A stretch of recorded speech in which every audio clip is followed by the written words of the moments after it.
48 hours ago, something in deep space started glowing, not the way stars glow from nuclear fusion, and not the faint reflection of distant sunlight off an icy surface. What NASA's telescopes detected radiating from interstellar object 32 Atlas was a rhythmic, pulsating blue-green light, the precise optical signature produced by living organisms at the bottom of Earth's oceans. The probability of this occurring through any known inorganic natural process is 0.00001%, and three completely independent observatories, using three separate detection technologies, have all confirmed the same reading. What you are about to hear is not speculation built on a single ambiguous instrument reading. It is a documented, cross-verified sequence of events that has already triggered classified briefings at the highest levels of the international space science community. By the time this is over, you will understand exactly why. To appreciate why this signal is so deeply unusual, you need to understand what comets actually do with light. Comets are passive bodies. They reflect sunlight off their surfaces. They shed dust and gas that can scatter solar radiation in visually striking ways. What they do not do, what the physics of frozen rock and ice in deep space categorically prevents, is generate their own internal cold-state luminosity. Producing light from within requires a chemical process. That chemical process requires specific molecular ingredients. And sustaining it at a stable, measurable rate across the vacuum of space requires an energy management system sophisticated enough to convert chemical energy into photons without producing any detectable waste heat. Every one of those requirements is, on its own, impossible for a natural comet. 32 Atlas is satisfying all of them simultaneously. The James Webb Space Telescope's NIRCAM instrument recorded the emission at a specific wavelength, 470 nanometers.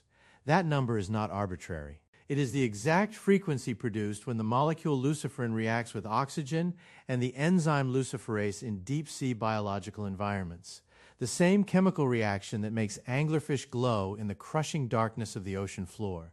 The same process that lights up certain species of jellyfish as a defense mechanism in the pitch black of the deep. The spectral fingerprint of an oceanic biological process was recorded 240 million kilometers from Earth, emanating from the frozen core of an object traveling through space at interstellar velocities. The lead astrophysics team at the European Space Agency, researchers who have spent careers modeling cometary outgassing, stated publicly that this optical behavior has no precedent anywhere in the observational record. The scale of the emission compounds the impossibility further. JWST measured 33 billion photons per second, radiating outward from 32 Atlas at that precise wavelength, not as a brief spike, not as a degrading pulse, but as a sustained, stable, continuous output. The quantity and consistency of that emission rate rules out any explanation involving random chemical reactions or transient thermal events. Random processes produce variable output. What the instruments are recording is uniform, controlled, and undiminishing. The emission rate has not fluctuated. The wavelength has not drifted. And the core temperature of the object, which should be rising if any significant chemical reaction were generating that volume of photon output, has remained perfectly stable at minus 210 degrees Celsius. That last detail is where the physics stops cooperating entirely. Light production requires energy input. Energy input produces heat as a byproduct. This is not a theoretical principle. It is the second law of thermodynamics, and it applies universally to every known chemical and physical process in the universe. 32 Atlas is emitting 33 billion photons every second and producing no measurable heat at all. Whatever is generating that light inside the core of this object is operating at a level of energy conversion efficiency that our science does not currently have a framework to describe. And the data collected in the days that followed made this opening anomaly look straightforward by comparison. 32 Atlas was first detected on August 27, 2024, and initially classified as a standard interstellar comet. The third confirmed visitor from beyond our solar system, following Oumuamua and Borisov. From the beginning, it carried two characteristics that distinguished it from its predecessors. Its icy coma, the cloud of gas and dust surrounding its nucleus, refused to sublimate at the rate the models predicted, and its velocity placed it in the category of a 1 in 4.7 billion statistical rarity among cataloged objects. Both details were noted, analyzed, and ultimately set aside. The working assumption was that 3-2 Atlas was unusual but ultimately passive, a frozen artifact of some distant star system moving through our solar neighborhood without any capacity for interaction. That assumption held for nearly 20 months. On April 14, 2026, it collapsed. The optical emissions began at 3:14 UTC, detected first by NASA's Hubble Wide Field Camera 3 as a blue-green spectral spike. ESA's Gaia spacecraft, observing from a completely separate orbital position, independently verified the same 470 nanometer emission within hours. The Atacama Large Millimeter Array in Chile cross-referenced the molecular signatures using submillimeter radio analysis and returned an identical result. 3 independent instruments, 3 separate methodologies, one conclusion that none of the teams involved had any existing framework to interpret. This was anomaly number 2. The first being the persistent coma behavior noted at detection. And the sequence was just beginning. Anomaly 3 arrived on April 15th at 1842 UTC. The emission pattern changed. The glow was not continuous. It was pulsating, switching between output and silence in intervals that were mathematically structured rather than randomly distributed. Simultaneously, the ALMA Band 7 receivers detected something in the chemical environment surrounding the nucleus that compounded the strangeness of the optical signal significantly. Prebiotic molecules, complex hydrocarbons, and amino acid precursors were present in the object's coma at concentrations 10,000 times higher than any comet ever previously cataloged. The probability of that molecular concentration arising through random cosmic dust accretion is 0.002%. Combined with the 470 nanometer emission, the chemical environment around 3-2 Atlas was beginning to resemble the conditions associated with early biological chemistry, not the chemistry of dead space rocks. Anomaly 4 followed on April 16th and targeted the one aspect of the emission that thermodynamics most firmly prohibits. NASA's Deep Space Network Antenna DSS-43 produced a complete thermal profile of the object. The reasoning was straightforward. If a chemical reaction is generating 33 billion photons per second, the energy budget demands a heat signature. Conservation of energy is not a guideline. It is an absolute law. The thermal profile showed nothing. The core temperature remained at minus 210 degrees Celsius, unchanged from baseline readings taken months earlier, before the emissions began. The European Southern Observatory then directed the Very Large Telescope at the object's coordinates, expecting solar wind interference to introduce at least some variation in the signal's coherence. The emission cut through the background radiation without any measurable degradation. Its wavelength fidelity was perfect across 240 million kilometers of space, near 100% energy conversion efficiency, a figure that exists in theoretical discussions of advanced metamaterials and quantum biological systems, was being demonstrated by a frozen object in the asteroid belt. Dr. Avi Loeb, who has consistently challenged the astrophysics community to take anomalous interstellar objects seriously as potential artificial constructs, reviewed the thermal data and stated that the optical behavior observed in 3-2 Atlas cannot be explained by standard sublimation processes. When the scientist who first formally proposed artificial origins for Oumuamua applies that same conclusion to a new object, one demonstrating bioluminescent chemistry, impossible thermal stability, and a molecular environment unlike anything previously recorded, the argument for a mundane natural explanation has run out of room to stand. By April 16, 2026, the global scientific community was tracking 12 documented anomalies connected to a single interstellar object. The 470 nanometer bioluminescent emission was sustained and stable.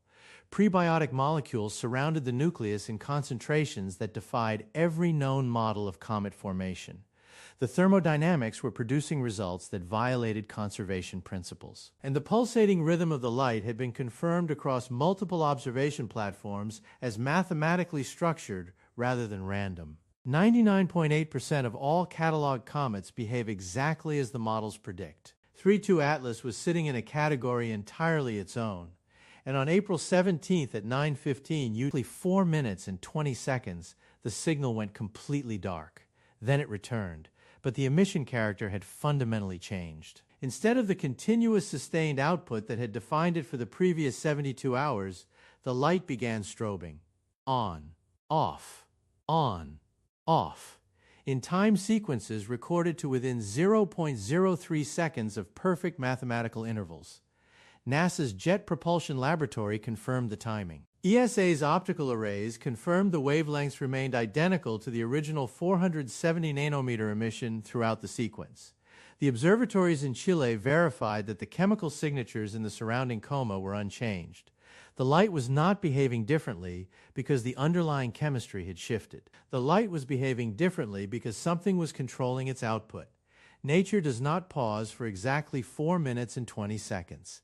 Natural chemical processes do not resume at mathematically precise intervals following a complete cessation. Random molecular reactions in a vacuum do not produce strobe sequences timed to within a fraction of a second of perfect regularity. These are not opinions. They are the observable properties of every naturally occurring light-emitting process ever documented, from stellar fusion to mineral fluorescence to the most complex biological bioluminescence found on Earth.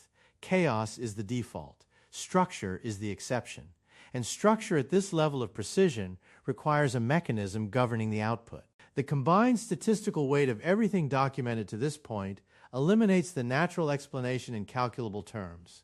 The probability of a comet possessing a luciferin equivalent chemical composition is approximately 0.17%.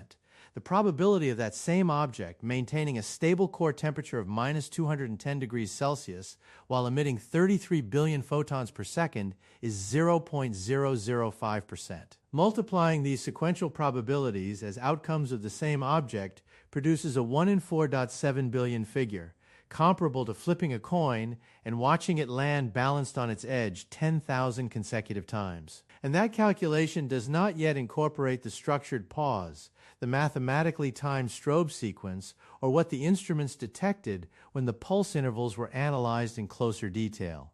At T-minus 36 hours from the initial emission event, the intervals between flashes corresponded to prime numbers. At T-minus 24 hours, those intervals began compressing at a measurable, consistent rate. At T-minus 12 hours, the intensity of the blue-green light increased by a factor of 4.3.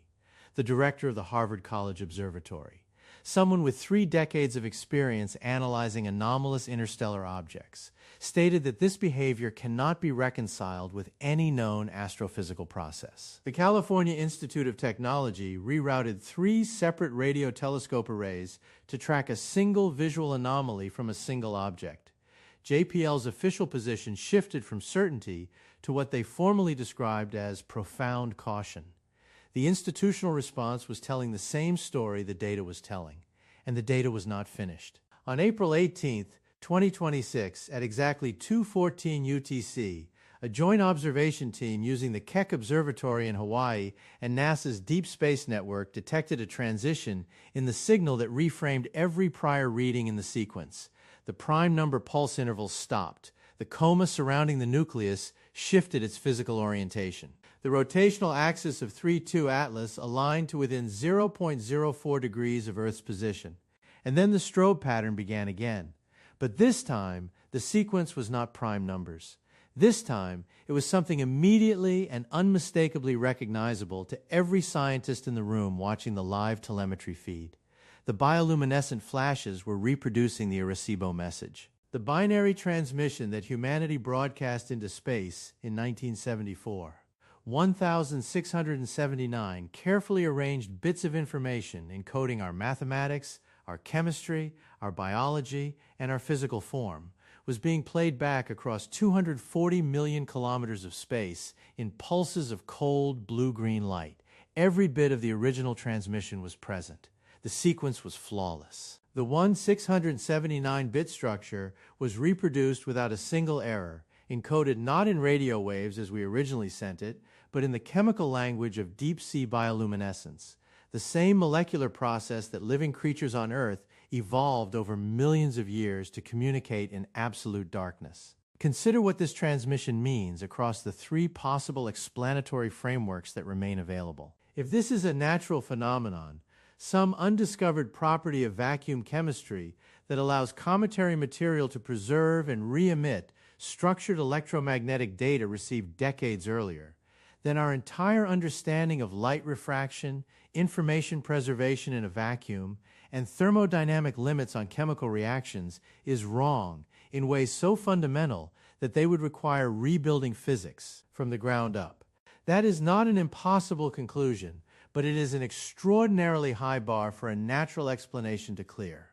If this is an ancient artifact, a probe of non-human origin that intercepted humanity's 1974 broadcast as it traveled through interstellar space, processed it, and stored it for decades before entering our solar system, then the Arecibo playback represents the first confirmed physical evidence of non-human intelligence in the history of our species. And if this object is actively listening, actively interpreting incoming transmissions, and actively choosing to respond in a format that references our own biology, then the intelligence operating it is not dormant or automated. It is aware, it is present, and it has made a deliberate choice to communicate. Within 4 hours of the visual playback beginning, NASA initiated a Level 1 data classification protocol.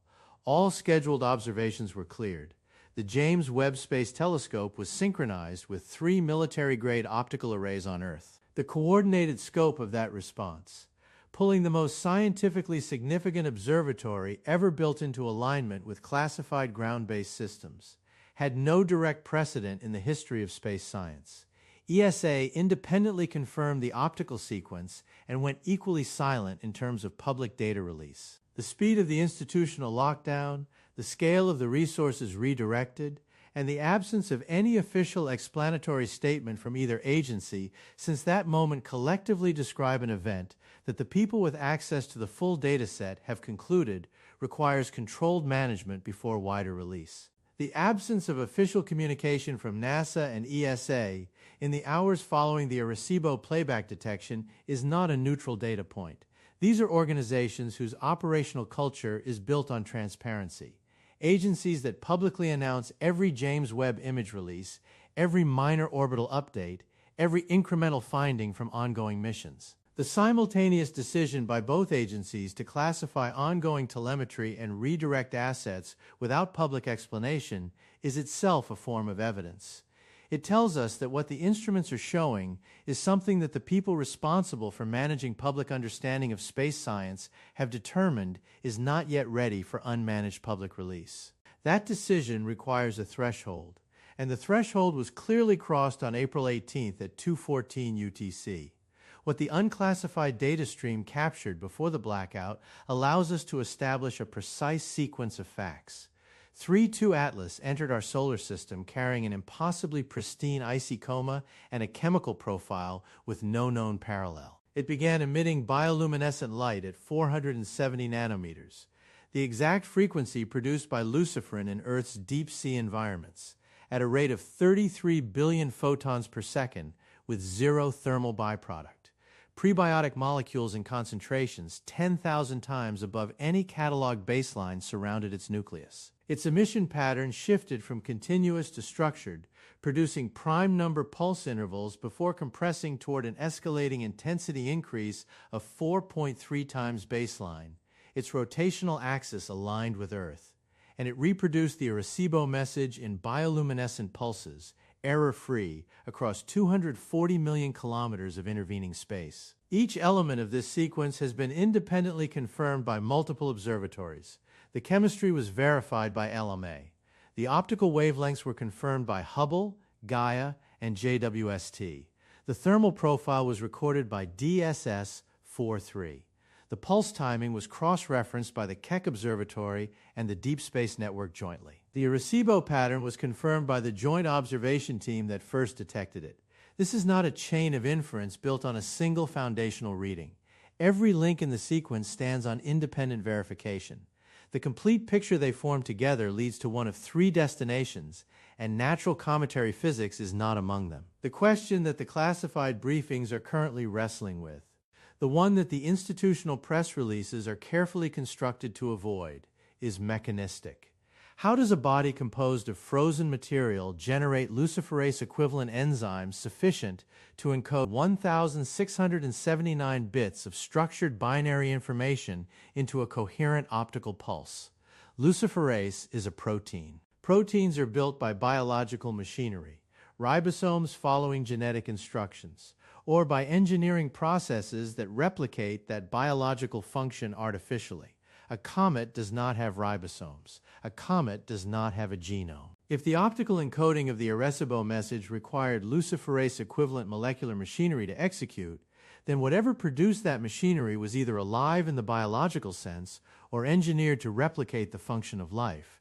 Neither conclusion leaves room for an inorganic natural explanation. Within 72 hours of the initial emission detection, 3-2 Atlas will reach perihelion, its closest approach to the Sun, offering every operational telescope in the solar system the clearest possible observational window on the object. The trajectory data collected since April 18th shows the object adjusting its heading. The biological optical signal has continued to intensify. Whatever the classified observation teams are currently watching through the synchronized JWST and military optical array configuration, the data they are collecting in real time will define the next phase of this event. And that next phase is already visible in the trajectory numbers, 72 hours. That is the window remaining before 3-2 Atlas reaches perihelion and the observational conditions become optimal for resolving the questions that every piece of data collected since April 14th has been building toward. The trajectory adjustment detected after the Arecibo playback is measurable, directional, and cannot be accounted for by gravitational interaction with any known body along the object's path. The object is steering. The same conclusion reached about its approach behavior, that the precision of its movement implies an active guidance system rather than passive gravitational dynamics, now applies to its post-transmission heading. Something changed in the object's behavior after it completed the Arecibo playback, and what changed points directly at the inner solar system. The three frameworks available for interpreting the complete data set led to consequences that differ not in severity but in kind. If 3-2 Atlas represents an unknown natural phenomenon, some category of inorganic bioluminescent chemistry operating by principles physics has not yet described, then perihelion observation will produce readings that force a comprehensive revision of thermodynamic and photochemical models. The scientific impact would be enormous, but the practical implications for human civilization would be manageable. Science would adapt. New frameworks would be built. The universe would turn out to be stranger than we thought, but still governed by discoverable principles. If 3-2 Atlas is a derelict probe, ancient technology from a civilization long extinct, executing pre-programmed protocols after intercepting a transmission it was designed to respond to, then perihelion brings our telescopes close enough to potentially resolve structural details that would distinguish engineered surfaces from natural formations. The Arecibo playback would represent the automated response of a machine rather than the deliberate communication of an active intelligence. The implications are profound, confirmation of non-human engineering in our solar system, but the absence of an active operator changes the strategic dimension of the encounter significantly. If 3-2 Atlas is an active, living probe, an entity that intercepted our 1974 transmission, processed it, and chose to respond in a format referencing our own biology, then every subsequent action it takes, including the trajectory adjustment following the playback, is a decision made by something that is aware of us, aware of our location, and capable of navigating toward it with precision. The bioluminescent encoding of the Arecibo message in that scenario is not a replay, it is an introduction. And the trajectory shift that followed is the next sentence in a conversation that humanity did not realize it had initiated 52 years ago. The telescopes are pointed. The detectors are operating across every available wavelength. The Deep Space Network is collecting unbroken telemetry. The classified observation teams are watching data arrive in real time that the rest of the world has not yet seen. In 72 hours, the perihelion window opens and the observational resolution improves dramatically. Whatever 3-2 Atlas is, natural impossibility, ancient artifact, or something with no category in our current thinking, the next 3 days will produce the clearest evidence yet for an answer that changes how humanity understands its place in this universe. This is the most significant observational event in the history of modern astronomy, and it is unfolding right now. If you want to be here when the perihelion data breaks and the next phase of this sequence becomes clear, subscribe immediately and turn on notifications, because the moment new confirmed readings arrive, this channel will have the full analysis ready. Share this video with everyone who deserves to know what is currently happening 240 million kilometers away. The signal is intensifying. The trajectory is shifting, and whatever 3-2 Atlas is preparing to do as it reaches its closest point to our Sun, Earth is watching, the telescopes are live, and we will bring you every verified detail the moment it emerges.